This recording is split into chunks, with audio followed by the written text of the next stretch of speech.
Quand je joue aux jeux vidéo, j'ai plusieurs choix à la maison. J'ai une console de jeu qui est ma PS5 Pro et je l'utilise principalement pour jouer à des jeux d'aventure, les jeux grand spectacle ou alors quand j'ai envie de me poser dans mon canapé avec ma manette et être plutôt chill. Donc typiquement, je vais jouer à des jeux comme Spider-Man, Ghost of Yotei, des jeux comme ça où j'ai juste besoin d'avancer, je me prends pas la tête et où je peux jouer aussi sur grand écran, notamment sur ma télé LG OLED G3 que j'ai depuis maintenant 2 ans et qui est pour moi une des meilleures télés que j'ai jamais eues. J'ai du VRR, elle est évidemment 4K, j'ai du 120 Hz, bref, avec la PS5 Pro, c'est absolument parfait. Mais pour jouer, j'ai aussi un PC gaming que j'ai monté moi-même et mon PC, je l'utilise pour tous les autres jeux et notamment pour les FPS, pour les jeux qui demandent beaucoup de réactivité, où j'ai pas envie de me prendre la tête sur la puissance, sur l'optimisation, etc. Lorsque j'ai envie de jouer à un jeu au maximum de ses capacités, eh ben je le prends sur PC. Et en plus, après, j'ai la possibilité de jouer sur Steam Deck ou alors sur ma Rogue Ally avec une seule bibliothèque qui est Steam ou Xbox Game Pass, etc. Donc j'ai vraiment l'écosystème PC qui me permet de jouer à tous les jeux que j'ai envie aussi. Sauf que lorsque je suis sur PC, eh ben techniquement je suis limité à mon écran. Alors j'ai un écran OLED, j'ai un écran 27 pouces de chez Asus qui est le PG27 UCDM, qui est pour moi le meilleur écran OLED sur PC, en tout cas par rapport à mes besoins. Les noirs sont super noirs, les couleurs sont éclatantes, bref, il est exceptionnel et je ne pense pas que je pourrais revenir sur un écran non OLED sur mon PC. D'ailleurs, quand je joue sur PC, j'ai aussi la possibilité de choisir ma manette, ce que je ne peux pas faire évidemment sur ma console, mais principalement j'utilise ma manette Xbox qui est une manette anniversaire édition limitée, mais il y a une petite nouvelle qui est arrivée et c'est le Steam Controller, mais on va garder ça pour une prochaine vidéo. Donc si vous voulez pas la rater, abonnez-vous. Par rapport à ce que je disais, lorsque je joue sur PC, je suis limité techniquement à mon écran et en ce moment, je joue à Forza Horizon 6 et c'est vraiment le meilleur jeu de voiture à ce jour que j'ai jamais touché. Alors merci Xbox, merci Microsoft et merci Playgrounds. Et en fait, je me sens un petit peu limité parce que mon PC gaming a le potentiel de faire tourner ce jeu au graphisme max.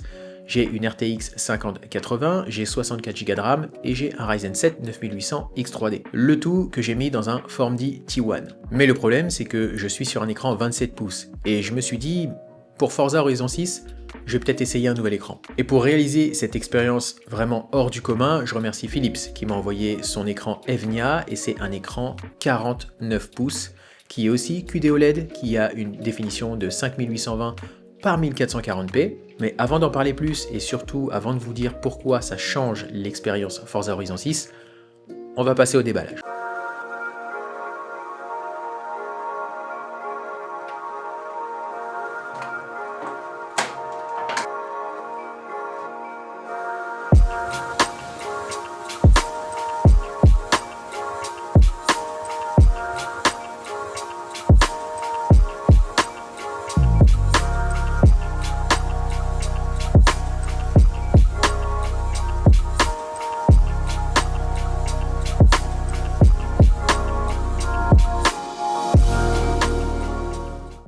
Là vraiment les gars, je m'attendais pas à voir un truc si grand. C'est gigantesque. C'est absolument gigantesque. Je sais pas comment je vais enlever ça du carton. Voilà, j'ai tout enlevé ici. Ouais, j'ai tout mis sur mon canapé. Alors il y a une télécommande, il y a tous les câbles. J'ai aussi enlevé le pied. Voilà, qui est massif. Il est vraiment massif le pied. Faut mettre des vis carrément avec. Vous voyez ici, faut carrément trouver des vis. Enfin, elles sont fournies, mais il faut carrément mettre les vis dedans. Donc c'est assez impressionnant. Et puis voilà, je vais l'enlever. Je vais l'installer et puis on va continuer.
Alors juste avoir un écran ultra wide comme ça, enfin super ultra wide comme ça, c'est que ça prend toute la place sur un bureau. Donc faut aimer.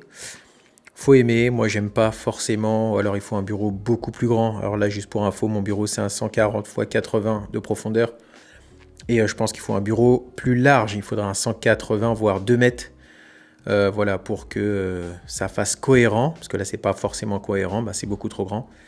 Et puis un autre truc que j'aime pas aussi sur ces écrans là, alors je comprends qu'il faut que ce soit vraiment solide, donc on a des très très grands pieds, hyper imposants. Donc comme je le disais, moi j'ai un grand bureau, donc ça me permet d'avoir du recul, donc ça me pose pas trop de problèmes. Mais c'est sûr qu'avoir un écran comme ça, il faut prévoir le bureau. Il faut prévoir le bureau. Mais vous voyez les gars, c'est gigantesque, hein. Vraiment, c'est très très très très grand. Alors l'écran, il est tellement grand que j'ai dû repousser la caméra et changer un petit peu le plan pour que vous puissiez voir un petit peu à quoi il ressemble.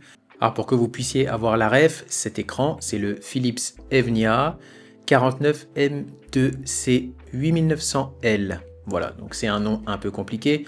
Alors c'est un 49 pouces QHD, donc comme je le disais au début de la vidéo, c'est un 5120 x 1440p.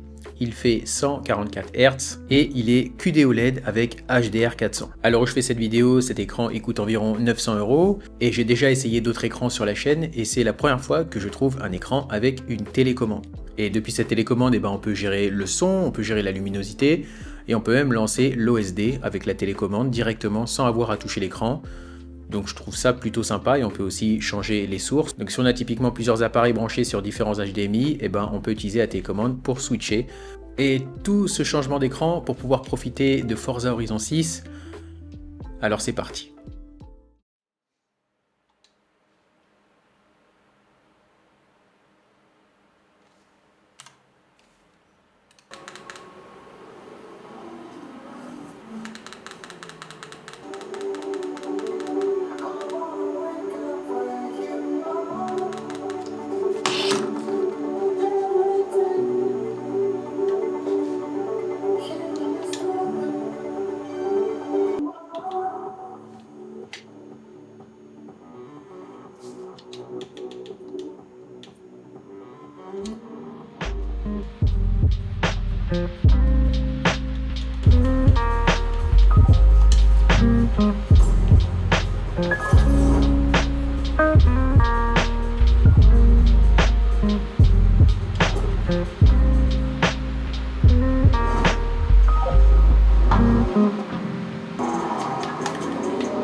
Donc on va être court, on va être bref. Jouer à Forza Horizon 6 sur un écran 49 pouces, c'est vraiment au-delà de ce que j'avais imaginé. Ça rend vraiment l'expérience ultra immersive. En plus, les couleurs sur ce Evnia 49 sont vraiment assez fidèles. Alors après, je sais pas si vous avez vu pendant que j'ai joué, mais en fait, il y a les barres latérales qui parfois apparaissent lorsqu'on est dans le garage ou lorsqu'on est dans un chargement. Mais bon, vu que quand on commence à jouer, ça s'enlève, et ça pose pas de problème. Et je trouve pas ça forcément hyper dérangeant. En tout cas, moi, ça m'a pas dérangé. Ça dure que quelques secondes. Mais si je devais vous conseiller un écran ultra wide ou méga wide, j'ai envie de dire, pour pouvoir jouer à Forza Horizon 6, pas d'hésitation, ça change vraiment l'immersion et c'est pour moi un jeu qui mérite d'investir dans un écran pareil. Alors si vous vous posez la question de comment ça rend un Forza Horizon 6 sur ce genre d'écran, et voilà, je vous l'ai montré. Et moi je dois dire que ça change vraiment tout, ça change l'immersion, ça change la façon de jouer et le mode photo est encore plus agréable qu'avant. Voilà, j'ai fini ma petite expérimentation et si vous voulez que j'essaye d'autres jeux sur ce type d'écran, n'hésitez pas à me le faire savoir. En tout cas, merci d'avoir regardé la vidéo jusqu'à la fin. C'était Monsieur Pixel. Peace.